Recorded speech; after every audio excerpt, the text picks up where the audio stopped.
Hey everybody, it's Dean Wolfe. How you doing? Welcome to the channel. We have Nick Fletcher with us, who's in Sheffield in the UK. He's an electric and a classical guitarist and composer. And I'll read you a little short paragraph about him. In case you don't know, he's a composer not only of progressive music, but has also over 80 published works for the classical guitar with renowned Canadian publishers Productions de Oz. He worked as a session musician for many years and as a record producer in the late 90s up to the 2000s and 10s. And he has been a member of the John Hackett band for the past 10 years. And since 2021, he has been a solo recording artist in his own right. His albums include Cycles of Behavior, The Cloud of Unknowing, and Quadrivium. And now his latest release is called A Longing for Home, which I've had the pleasure of listening to during the last week. And we'll be talking about that album. And so his music is an original fusion of progressive rock and jazz fusion with elements of classical music too. And I love this quote. Steve Hackett says, Nick Fletcher is the best jazz rock guitarist in the UK. His fluency is outstanding. I consider him a real star. Now, of course, I'm a huge Steve Hackett fan, and you perform also with John Hackett. It mentions, and hopefully we can touch on all of these topics and Yes, subjects. sure, of course. So, Yeah. so good morning and welcome to the podcast. Well, it's great to be here. Thanks, Dean, for inviting me. And I don't know where we could start. There's so much to get to. I've really loved your album, and I feel like I Well, that's a have good to. start. What's that? That's a good start. Yeah, it is a good start. For example, let's see. I'm a big Alan Holdsworth fan. I got this one here, for example. Ah, right. Okay. Yeah. Maybe you Was know that this album. 16 Men of Tane, is it? Yeah. Yeah, the 16 Yeah, Men yeah. of Tane. Yeah, Alan Yeah. Holdsworth. I was actually introduced to jazz fusion rock through Bruford. Okay. So Alan No, I think Holdsworth. I was probably too. Oh yeah? Yeah.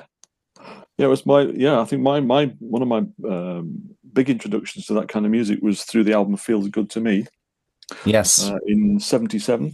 Hmm. I mean, I'd heard of other stuff before then by the Mahavishnu Orchestra, and obviously, and I'd heard Al Di Meola quite a lot with Return to Forever, but it was really Feels Good to Me that really sort of sparked something off in me as to the great potential there was between all the different genres of music that can be put together, and that was a real seminal album for me, that one, and it was probably the first time that I'd heard Holdsworth on album. I'd seen him live a few times playing with some jazz musicians, and I think I saw him also with Soft Machine. But I'd not heard him. I'd not heard a recording of him, and Feels Good to Me was just jaw dropping, as I think it was for anybody who heard it. Absolutely. Mm, It was from another planet almost, his style. But he correct. when you quote him, he's very humble about it. And Yeah. when I heard your album, I thought I find it very refreshing. It's jazz fusion rock, and you've got some great musicians on there. Of note, the drummer, I looked her up, Annika Niles or Nils. How do you Yeah, that's pronounce right. it? Andy Canals. Yeah. Niles, Annika Yeah. Niles. I mean, the drums are so key in a fusion band. Oh And yeah, totally.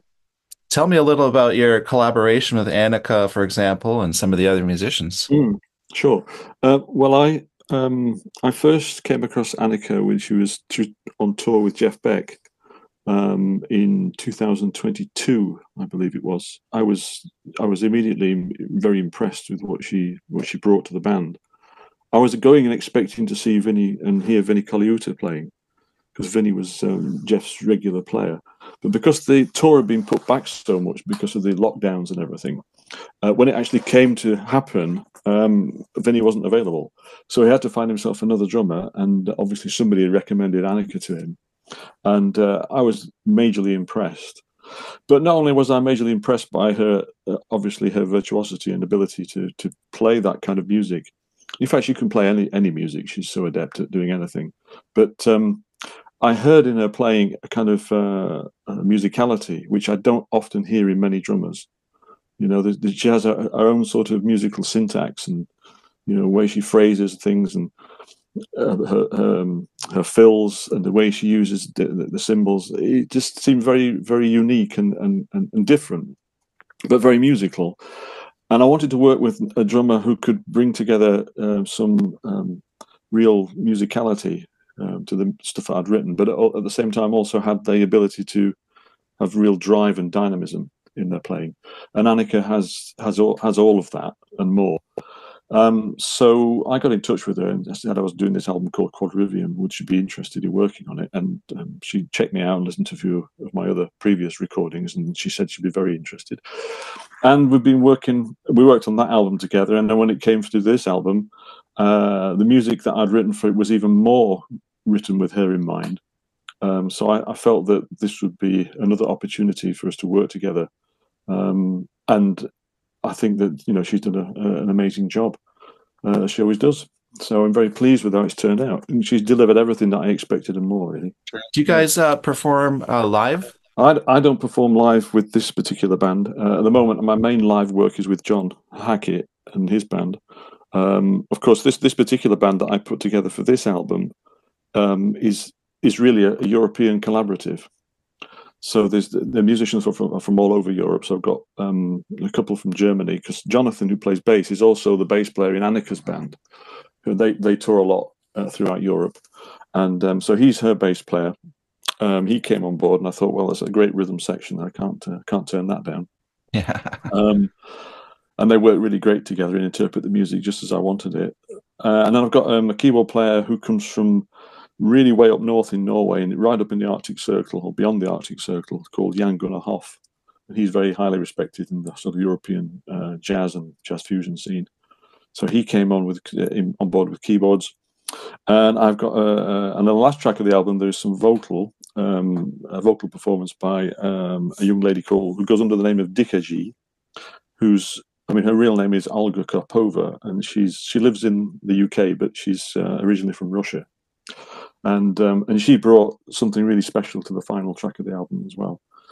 Yeah, and then I've got Caroline, who I work with. Caroline is my producer, and we collaborate on every project that I do, because she's got such a great pair of ears. She's right on the money with everything. She's very good at directing me as well as everybody else in the performances. And as a guitar player, I can produce objectively other people's performances, but I'm not very good at doing my own. I'm so close to it, and having someone who you trust to give you an objective ear about where you're going with your playing, I find really, really important to shape what you do for a recording.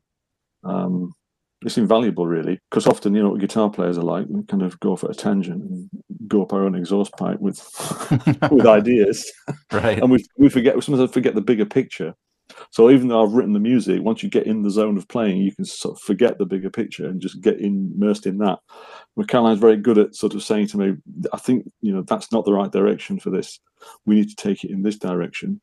Why don't you try it like this? Let's have a go at that. See how it develops.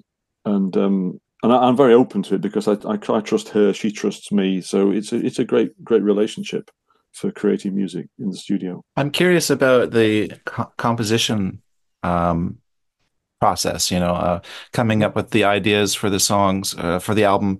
How do you do it? You're just sitting down in your study or whatever, you're playing your guitar, you use your phone to record some stuff, or do you write it down, or how do you organize your original ideas? It always starts like that. You can see that. Yeah.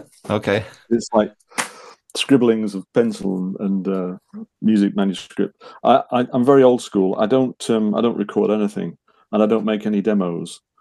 So I tend to score out ideas, and then I develop them a bit more on the guitar. And I don't use any software. I tend to write it in my head, and then develop it with the guitar. But I never plug the guitar in, because it's I never like to hear the sound of the instrument.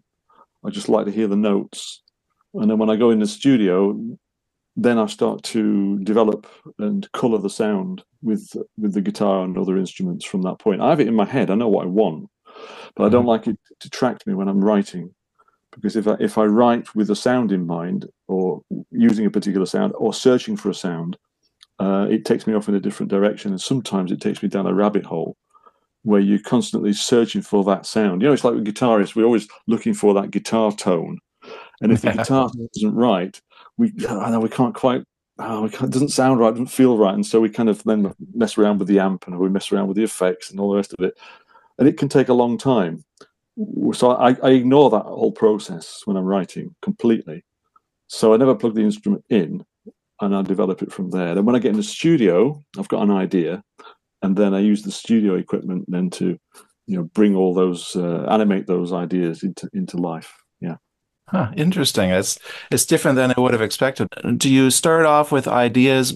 Is it more melodic for you, or obviously it's time signature might be part of it, part of a hook of a song of a song or whatever. Yeah, I'm it depends on the kind of music that that I'm hearing, or just just might be playing around with. It could be just a riff. I might just suddenly come up with a riff, and that's another thing as well. If I don't plug the guitar into the amp, and I come up with a riff, and I think that riff works, it sounds great. So if it sounds great without being plugged in, I know that it's gonna happen. It's going. You know what I mean? It's going to actually, it will come to fruition and sound right. I know I've got something, an idea that will work if I do it like that way. It's just my way of doing it. But most of my music starts from harmony.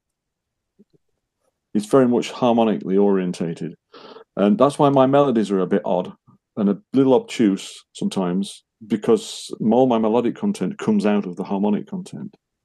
So if I'm playing some interesting, and if I use some interesting harmonic movements and I hear them and I can play them on the guitar, then the melodies kind of come out of that more often than not. So it's very rare that I actually write a melody as such. The melodies always seem to come out of the harmonic framework that I'm creating. Mhm. It's very frustrating for Caroline sometimes because I don't make demos. And when I go to start recording, the process of doing this, it's like she often will look at me and think, "Well, are you sure this is going to work? Because this sounds a bit crap." I can't hear it. I can't get inside your head, and I have to say, "No, you have to trust me. It will work. You just haven't got access to what's going on in my head." And she would say, "Well, yeah, but I would if you'd made a demo." I say, "Yeah, but that kind of for me interrupts the creative flow in the studio." Because once I've got the ideas in the studio, then the studio work is like a huge improvisation in and of itself, So then everything starts to improvise out of that, and then my imagination kind of goes a bit wild at that point. And it generally works. And if it's not working, well, she'll just tell me, and she'll tell me to start again. It So doesn't happen that often. so you still you're leaving a lot of room for yourself when you get in the studio? Is that part of why you don't record it? You just want to get the bones of it and then let it Yeah. develop in the studio? Yeah. I get I've got all the structure in my head, and I get the structure in place, and I'll probably get a harmonic framework in place and all that kind of business, and then everything else will come out of that. It's a bit like doing a pencil drawing of something, and then getting into your art studio, and then you work on the canvas and start coloring it and painting it with all the colors. So for me, the studio is like a it's the paint box. Right, right. You know, So is it part of it that is this just because you feel like you're kind of old school guy I'm or old school, Dean. Yeah, I'm old school. okay, okay. Well, I'm a relic from a far gone past. well, we could explore that a little bit too. I mean, the whole term old school, so many changes, the whole music business. Oh yeah. And how has it affected you as a songwriter and musician, as all the music has changed, the way it's done since back from the 70s till today? Well, when I first started playing as a young kid, it was sort of in the early '70s. Obviously, the world was a much different place with regard to technology and so forth. And so, if you wanted to record, you went in a studio. Um, Home recording was something was like no one had really heard of home recording apart from some little old reel-to-reel tape recorder you might have tucked Hmm. away in the corner. Most people didn't have access to much recording equipment, so if you wanted to record, you went in the studio. And then when I started playing professionally, it was all playing in studios still at that time. Then of course around that time people started the Porter Studio was invented, and people started using Porter Studios to create ideas and so forth, and then demo ideas and bring them into the studio. I never got involved in that because at the time I was more of a session player, so I would just get called in and record what I was asked to record in the studio environment. And I was writing stuff back then, but I wasn't really. I never felt very comfortable that I was, I didn't feel good enough to have anything to say musically. Really, I was still finding my way. And I think in some respects it's so easy when, especially in the sort of late 80s, it was so easy to start cloning other people's ideas, but not really come up with anything of your own. So I kind of shied away from it and didn't get involved in too much writing at that point. I mean, I did, but I didn't actually put it out there because I didn't think I had anything to say that was any different from anybody else. And if I did have anything to say, it was not as good as what anybody else was doing. And especially in the 80s and the 90s, when there were guitarists like Holdsworth around, slightly depressing, because these guys are just on another planet. So I kind of shied away from it. But it wasn't until in fairly recent times that I've actually got really back involved in electric guitar, and really starting to work a bit more at finding my own way with it. And I think my own particular way, which is a bit odd, I know, but of writing, probably does make the end result a little different from what other people would do, who, from Porter Studio days onwards, have developed their way of recording and home recording, and developing ideas through a recording process and writing like that, and then creating demos or whatever, and then presenting them in the studio.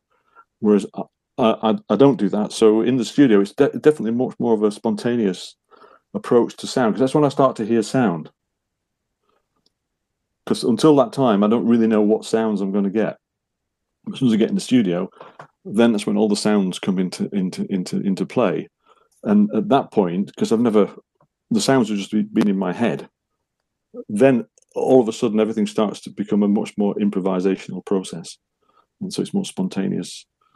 So the structures are there, but what happens within the structures and how I solo over the changes that I'm playing, it all develops out of that, really. Did you start out, was that sort of your first attempt at songwriting to get into jazz fusion, or were you into classical, or what was it? My main sort of work for many, many years was as a classical guitar player, as a solo performer on that instrument. And I wrote an awful lot for classical guitar, which has been published in Canada. The opposite side to you, I think it's Quebec, isn't it, where they're based? It's French, Yeah, Canada, Canadian. And they're my publisher for that side of what I do. But I didn't really do much with the electric guitar, as I said, because I didn't think I had really got anything to say other than copying what other people had already done, and I didn't see the point in the value in doing that. I felt I needed to have something, or start to have something that I felt connected with myself, that was more of me, before I kind of put it out there into the public domain.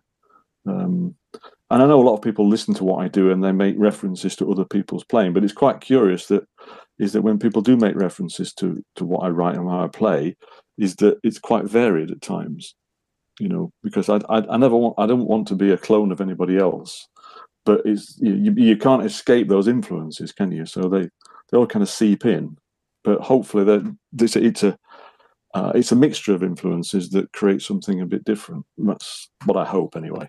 Mhm. I mean, I don't know whether it does. And as in concerning gear, you said you got into electric sort of later, so you were more focused on the nylon string guitar, basically. Yeah. That's interesting.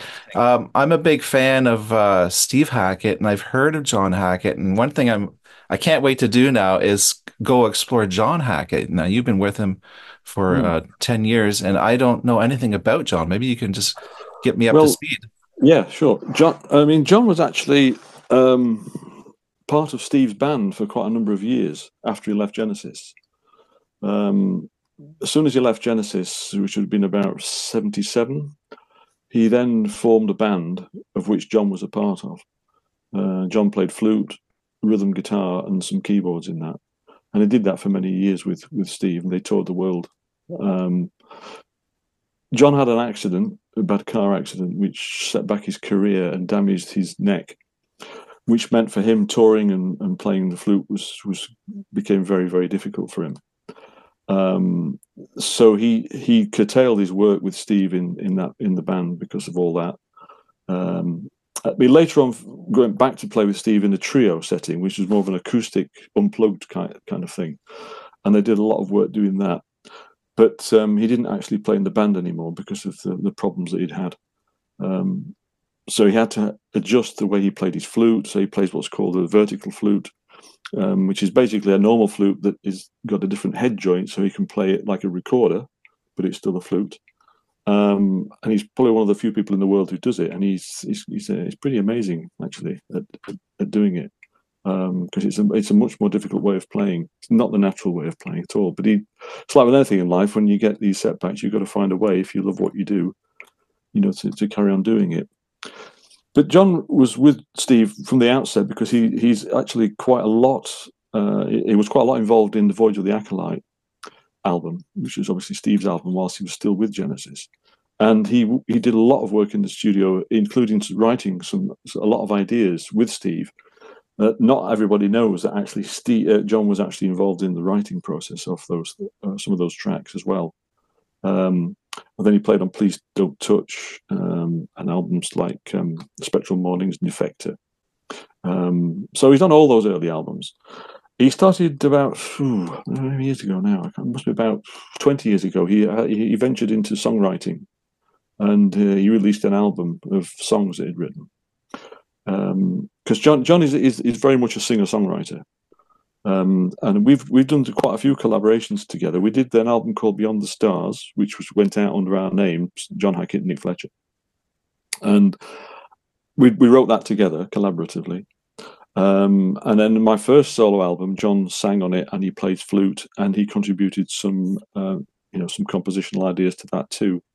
But it came out under my name, because John felt it wasn't really representing where he was at that time, which is fine, and so that's how my solo work really started, from that point really.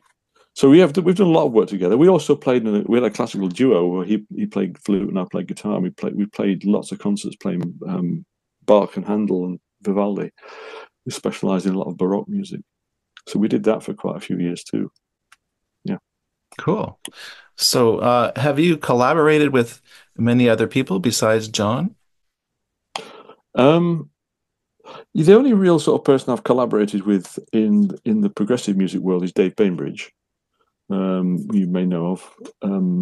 He was in a band called Iona for many years. Oh, Iona, yeah. Uh-huh. Yeah. So we recorded a couple of albums together years ago.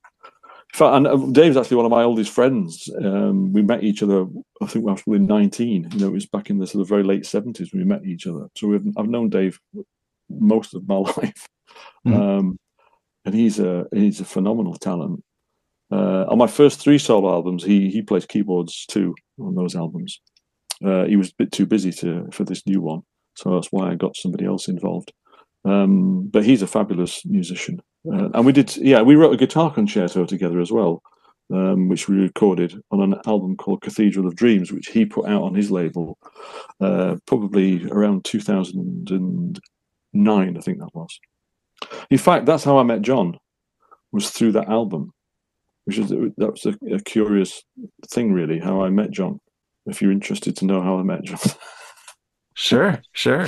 Well, I worked on this album with Dave, which was a lot of my own solo classical music, but we also wrote this guitar concerto together. So we collaborated and created this thing, which I was really proud of. I thought we did a really nice piece of work there, and Dave was too. So he released it on his own label at that time, and he said to me, he said, well, if you're going to do some solo concerts, why don't you give John Hackett a ring, because he lives in Sheffield, which is where I live in the UK, and I said, oh, I didn't know he lived in Sheffield. He said, oh yeah, give him a ring. So he gave me his number, but I didn't have the confidence to ring him. I thought, oh no, he's like, this is Steve Hackett's brother. He's played with his brother, the great Steve Hackett, was obviously I'm a great fan of Steve's because I grew up with his music and there's a great influence on what I do. And I thought, no, I can't possibly do that. I didn't have the confidence. Anyway, I did a concert in a local cathedral. And after the concert, this guy came up to me and he said, "Oh, I really like your playing." He said, "That was great. I really enjoyed it. Have you got an album I could buy?" So I said, "Oh, yeah, I've got this album." And I thought, do I recognise this guy? He looks familiar. Couldn't quite put the name to the face. And anyway, he then said, "Could you sign it for me?" I said, "Oh, yeah, I'll sign it." So I signed him the album. And he shook my hand and he said, "Oh, by the way, I'm John Hackett." So it was meant to be, I Yeah, guess. You know, that's cool. even though somebody had said to me, "You need to speak to this guy and do some work with him," and I said, "Oh no, I couldn't possibly do that." Mm. But it happened one way Mm. or another. It came Mm. about, and so we met, and we've been friends and work colleagues, you know, for many years since. It's been great. Cool, cool. Yeah, Um, the new album, yeah. it has one track that is just you on the classical guitar. Well, yeah, that's the first. Yeah, I love that. I love that. That's sort of because I'm a guitarist too, of course. I don't know if you yeah, know, yeah. but I I do. I I do know that. I Yeah, as a guitar player, um, just for example, like myself, I got into steel string for a while. I was getting into fingerstyle guitar. You know, I heard yeah. uh, Don Ross was a Canadian guitarist who was well known for his fingerstyle detuning guitars and things like Mhm. that. Um, that's just even one genre in guitar. You got your classical guitar, you got your flamenco guitar. There's so many different genres of guitar, and Yeah. you're pretty fluent in classical, of course, Mm. and also the jazz fusion on electric. Mm. Do you do any steel string acoustic stuff? Yeah, well, in the sort of 90s, I was actually doing some record production then for various sort of small companies in the UK, and I got very involved in on the back of the work I did with Dave, and because he's Celtic music with Iona, I got into doing sort of a lot of the Irish Celtic music stuff. And at that point, I was doing a huge amount of steel string guitar with all the altered tunings and you know, the daggads and all the rest of it, and doing sort of capos on various frets. And I got really into all that, and quite heavily actually, and did quite a lot of recording with the steel string, which I really enjoyed. And I love the sound of the steel string, absolutely love it. But I had to kind of stop doing it so much because it started to interfere and cause damage to my nails. And for the classical guitar, that's like a big no no because obviously you need your nails to play the classical properly, and steel strings just shred them. So I had to sort of curtail quite a lot of that work, which was because I had to decide: do I want to do more of the classical, or do I continue doing the steel string? And the classical thing was the thing that I really was my main passion. And because obviously I did a lot of solo work, doing performances, doing that too. I decided to put the steel string back in the box for a while. We'll do the occasional session, and there's a couple of tracks on my solo albums where I've used the steel string guitar, but not in a big way. So I concentrated on the classical. But I mean, I love all that stuff. I mean, I'm a really big fan of that kind of music, that kind of way of playing. You mentioned Jeff Beck playing with Annika, and Mm. I think he plays without a pick, right? Uses his fingers, doesn't he? Yes, So how about you? When you play electric, are you playing with a pick or are you? yeah. Most of the time, I play with a pick. There are a Okay. few tracks here and there where I don't, and I will just use my thumb and the occasional finger. Um, Is that because of the tone? You're getting a Yeah, different it's the tone? tone. It's the tone also that you start Yeah. feel. You know, there's certain types of music that you play that you just feel like you want to. You just get that little bit of extra connection with the string when you're playing. So if you try to play a real sort of emotional kind of vibe that you want, and it's not too complicated, I always find that really nice to be able to play with just the thumb. Um, and a lot of guitarists over the years have kind of gone down that route. I mean, I remember, John Abercrombie, the great jazz guitar player, he did the same. He played with a pick for years, and then in his later years, he just played with his thumb and got a really cool sound out of what he was doing. But I like the way that Jeff sort of had the kind of way he attacked the note with his thumb. It was very visceral, and I like the visceral aspect of the electric guitar. Um, so yes, there's a couple of tracks on my previous album where I did that on the Quadrivium, but on this new album, there's one track in particular called "Her Eyes of Azure Blue," and on that track, I played it exclusively with my thumb. I didn't, and I used a bit of gentle whammy and so forth just to help with some of the phrasing. Um, but on that track, that's all I used. But generally, I do play with a pick. I enjoyed reading about in your bio about your new album. There's a sort of a connection between three albums in particular that you've done. This is sort of like the end of a trilogy, Yeah, yeah, and that's right. there's some kind of a spiritual underpinning, Yeah, or some kind of I mean, obviously you don't sing. You're singing through your guitar. yeah, yeah. Sure. So what is it Hopefully. can you expand a little just a bit about the spiritual ideas behind what you're playing? And I've only got 3 minutes, unfortunately. So Okay. Well, the albums are all kind of connected thematically with three different elements, where spirituality, religion, and science. And a lot of people in those worlds, they can be like seen as competing ideas. Personally, I don't think they are. I think we're starting to realize that the more we know about science and spirituality, the two things are actually very closely interlinked. They're not disparate things, they're very closely interlinked. And so the whole idea was to draw together the idea of those three elements in my thinking, and kind of express how I felt about them through music, really. Because for me, it's a very important part of my life, spirituality in particular. So, I wanted to just explore that and use the ideas as a conceptual starting point for each of the recordings. So you can listen to all the recordings separately, but if you listen to them from start to finish, they all there is a very strong sort of movement from darkness to light throughout them, and they all kind of take you on this journey and this path that I feel quite close to. Yeah, hmm. Hmm. And does that reflect, obviously it reflects your personal experiences in your life and how yeah, how how you've progressed as a individual, I guess. And yeah, yeah, yeah, definitely. yeah. Well, I've got 1 minute and 23 seconds left, so I guess we have to wrap up. Okay. Uh, I really enjoyed talking to you, Nick, and uh, I love your album. I think it's great and Well, thanks, man. That's very, fantastic to know. very refreshing. And Yeah, you assembled an amazing team there, and so hopefully we'll be able to talk again sometime in the future. And yeah, it'd be great, Dean. Yeah, I yeah, yeah. appreciate it. Yeah, So I think thanks a lot for that, and have a thank great you. rest of your day. Yeah, and you. Cheers, Dean. Okay. Okay. Cheers. Take care. Cheers. Okay. Take Bye. care. Bye. Bye bye.